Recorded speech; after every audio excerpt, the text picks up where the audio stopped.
Hi there. It seems like I'm starting to do these more and more in 2018 as the markets seem to be getting a little interesting. And I know I've been complaining about them being kind of boring lately, but I certainly wasn't wishing for this type of a correction again for the second time in 2018. If you look at, I mean, 2018, I think will go down as the polar opposite of 2017.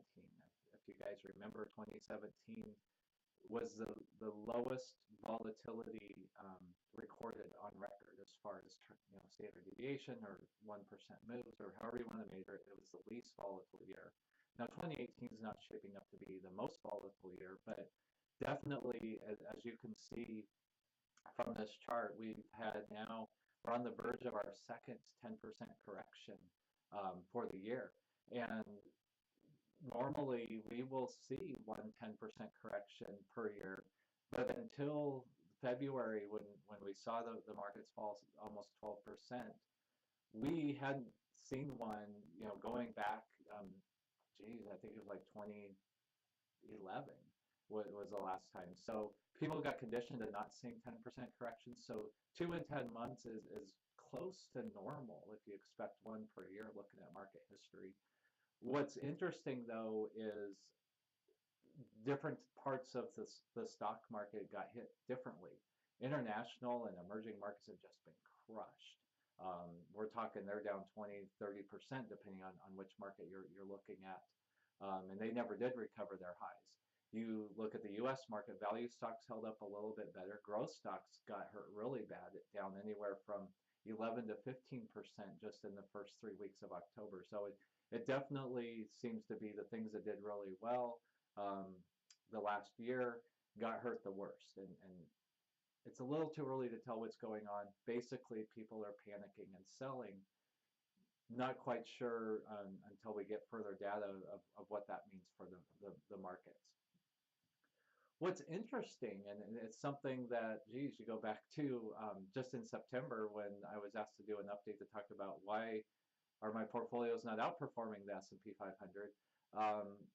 The same thing I said then is we do have different markets, but the underlying theme has been the economy has been strong. SEM's economic models continue to show that we're looking at growth in the economy, which should be good for the stock market. Now it's slowed just a little bit, but we don't see any indicators that show there should be this type of panic. But you can look back and say, well, 2015 and 16, the economy wasn't that great. And 2016 was one of the better years for the market. That followed up 2017 with average economic growth and double stock market growth if you look at the long-term averages. So maybe things are playing catch up. I don't know. I know people are starting to project out and say, well, it looks like the economy may slow because of the trade wars. It may slow because of changes in Congress. It's way too early to tell. Now, SEM doesn't do individual stock analysis. I used to do that. And what is interesting is what I believe people are starting to be concerned about. If you look at these earnings reports, most companies are still beating earnings estimates. However, they're starting to now talk about squeezing on profit margins. And what that means is even if sales are good with a strong economy, you could be looking at a situation where earnings actually could decline or stop going up as fast as they were. And when everybody was projecting extremely strong growth, if growth slips just a little bit, you have a correction in what people perceive to be the fair value of stocks. Too early to tell again, but it is something that we are watching closely.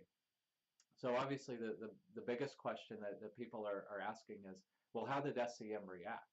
And I think it's interesting if you look at what we call just the SEM moderate allocation portfolio. It's just a blend that we put together as an example of how we would position the average client. Most people score in that average moderate category. In the whole scheme of things, you'd think of a 60% stock, 40% bonds type portfolio. And for example, I pulled the Morningstar Lifestyle Moderate Growth portfolio, and this is designed to be a buy and hold portfolio that that people would get into for that moderate or what I call average investor category. And so it's been interesting. If you look at how we've reacted just since the end of June, you've seen our asset allocation definitely coming down. Just this month, the blend of all of this, our stock exposure is down about 10%. If you go back to the summer, we're down about 20% exposure. And what I put up there is really the difference between active versus passive management. Vanguard is always going to be that right around that 60% stock allocation. You pay low fees for that. You get no activity behind that besides rebalancing you back to the portfolio. And I say no fees. There are low fees involved, especially if you have a financial advisor guiding you towards that portfolio. There are some internal expenses, things like that that you may incur. But generally, you're going to get back to your 60% allocation. What I also did was I put some bands in there of, with this moderate allocation, of what SEM might do. If we're in full-on bullish mode like we were earlier this summer, we're going to be at our peak equity exposure. But if things start to get dicey, or if our indicators start to show that there should be cause for concern, we will reduce that equity exposure. And the primary vehicle to that on a daily basis will be our enhanced growth allocator, as well as it doesn't impact your stock allocation, but our tactical bond is monitored daily as well. And it took risk off the table earlier in October, way before this selling started. And looking at the results, which we will do in a minute, you'll see that we have outperformed what just that static buy and hold would, which that's really the value of active allocation. But what's really fun for me to watch, because it is a good example, for the first time in several years, we're getting to see the value of being active and especially tactical, that daily managed portfolio, is our enhanced growth allocator. This is something that we've been recommending that you keep at least a portion in there because the daily management. Now, I pulled just some of the trades. It's been very active October. It seems like almost daily I'm having to at least have models that are on the verge of making a trade, so we have to monitor it that daily. That's what you pay us to do. You look at the equity exposure of enhanced growth. At the beginning of the month, into September, it had 82% equity exposure. And then it reduced down to 62% on October 1st.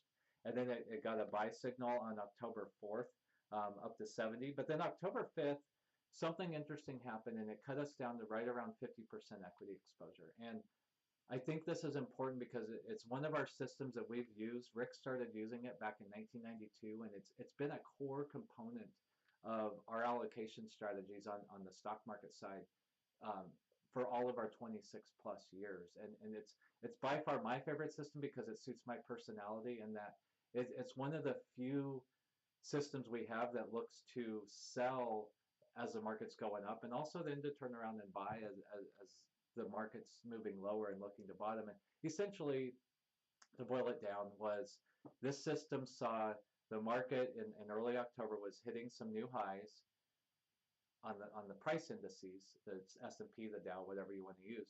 But the underlying stock was not up to the same levels. In fact, a lot of the underlying stocks were still declining.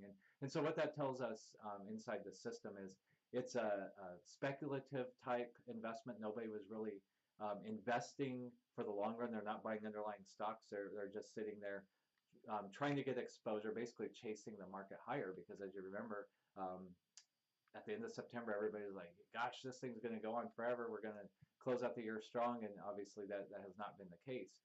And so that system reduced our exposure. We got some additional sell signals from some of our other now momentum type things.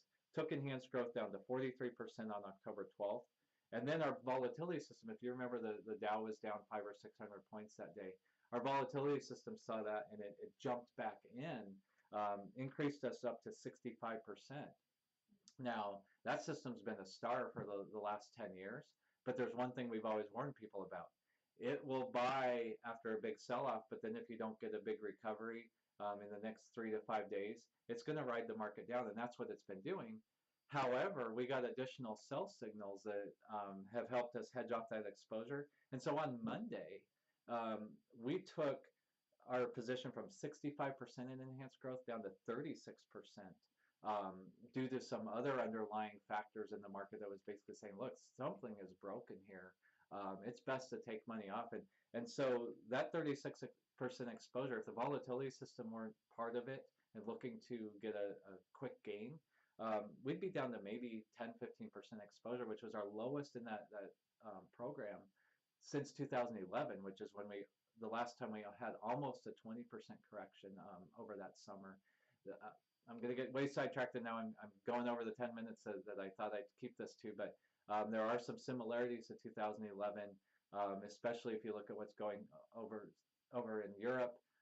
Between Brexit and Italy, you look at some of the growth problems we're having here, the rise in interest rates, et cetera, et cetera, et cetera. I don't want to get detracted. Like I said, I'm already over time, but that's something that I think we'll be needing to keep an eye on here. Looking at the performance, you can see the difference just already this month. Our active approach, where we started the summer, around 60%, and we keep bleeding it down, now down around 40% in our moderate allocation to stocks. Now we've already made gains on the passive buy and hold portfolio at Vanguard. And then you look at the last year, almost year of 2018, and then the 3-year, 5-year, 10-year, and then 15-year. But what's really important to understand is looking at 2008 and the difference between our active approach versus a passive 60-40 portfolio.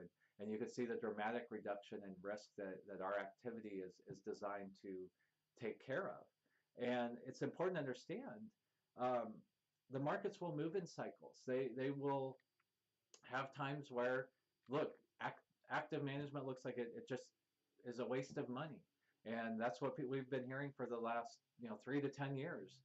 Now that we're approaching the 10-year anniversary of the beginning of this bull market, active management is just detracted value, because if you weren't 100% invested in the S&P, it looked like you were underperforming. But in times like this, it gets important to understand that we got to look forward, and where the valuations are, and we're looking at the Buffett indicator on this chart here.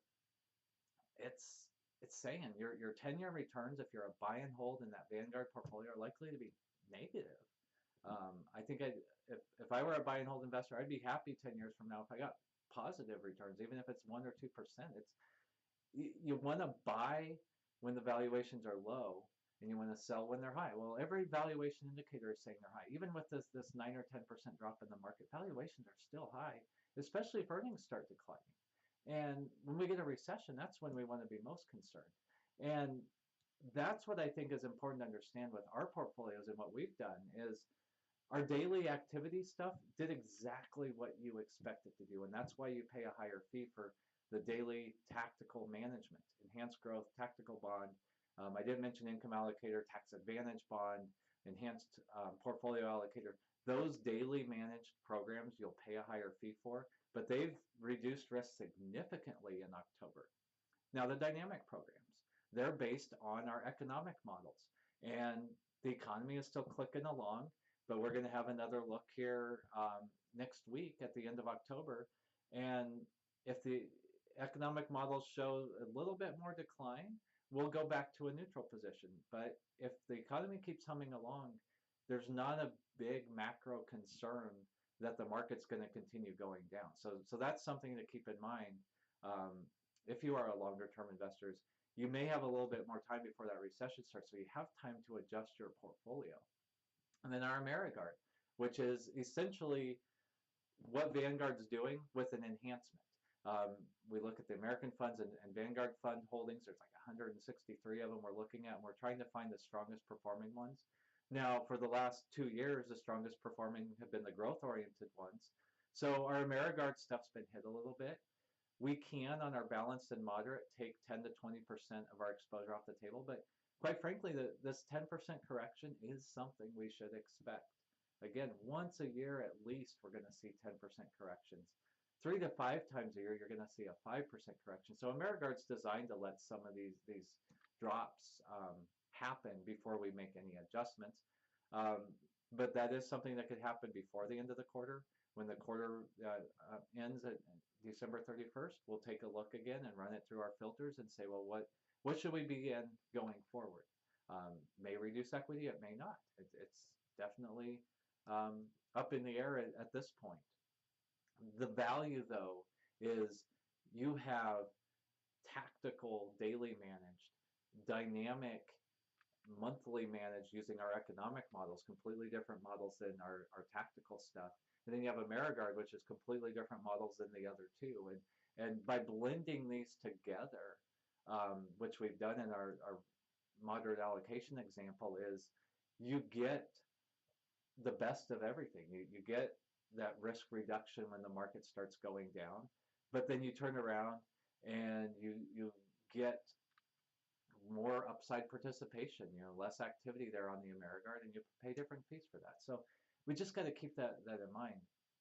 What's most important, though, is if you're feeling the crunch of, gosh, I don't like losing this much money. We have a free service that we started offering, I guess it was the beginning of the year. It's a website called whatsmyscore.net. And it's essentially going to look at what's your risk personality, and then what's your financial situation like. And you take about 10 minutes to take this, go to the website. There's a shorter questionnaire there, but we prefer the longer one, whichever one you want to take. We take a look at that, and then we'll send you this free assessment that basically says you should possibly be taking more risk or less risk. And it's a nice starting point, but you should have an overall financial plan. And sticking to that plan when the markets get volatile is extremely important. And if you're feeling like you don't maybe want to keep all of your investment holdings, maybe you have more risk than you're comfortable with. And it's time to sit down with your financial advisor and just say, look, I got to do something, or I'm gonna have issues during the bear market. Because I mean, you think this 10% drop is bad? Wait until you get in that bear market where the market's down 20, 30, 40, 50%, and you're getting bombarded with negative headlines. Right now the economy is growing, the market's down 10%. That you have going for you. But if you're in a recession and the market's going down, what are you going to fall back on psychologically? It just it plays with your heads. And I've been doing this now 20 years, and I know I've sat across the table from people. I've seen people call in. I've seen people just flat out call whoever's holding their money and just go to cash. And then when do you get back in? And what we're trying to do by sticking to that plan is getting you into something that fits your personality, fits your overall financial situation, so you can stay on that path to financial success. Now, if you are an SEM client, we have a lot of different things we can do. If you feel like you're taking too much risk, start with that whatsmyscore.net questionnaire. Then we'll turn around and we'll take a look at how you're invested now, and we'll send you free of charge your portfolio snapshot of where you're at, where we think you should be, and then you can sit down with your financial advisor or give us a call, and we can decide, well, should you make adjustments, or should you just realize, hey, this is a normal part of investing and I'm on the right path. So I don't know what the rest of the year is going to bring. I do want to remind you, it's funny, our blog traffic really falls off the more the market goes up. So I just stopped posting. I still do a weekly chart of the week, but go to semtradersblog.com. I will post as often as necessary. During the bear market, I was posting once a day, sometimes 2 or 3 times a day, depending on how scary and volatile the markets were. That's the number one starting point. If you're feeling a little bit overwhelmed with what's happening in the market, I'm trying to be the voice of reason with what's there. Again, don't know what the rest of the year is going to hold, but we will be here. We'll be here as a free source for advice, a free source of market assessments, and if you so choose, we would love to help manage your portfolio. So until then, just stay calm and remember that there's always good times coming. We just got to psychologically get ourselves ready and position ourselves so that we don't make emotional decisions, and that's what SEM's here for.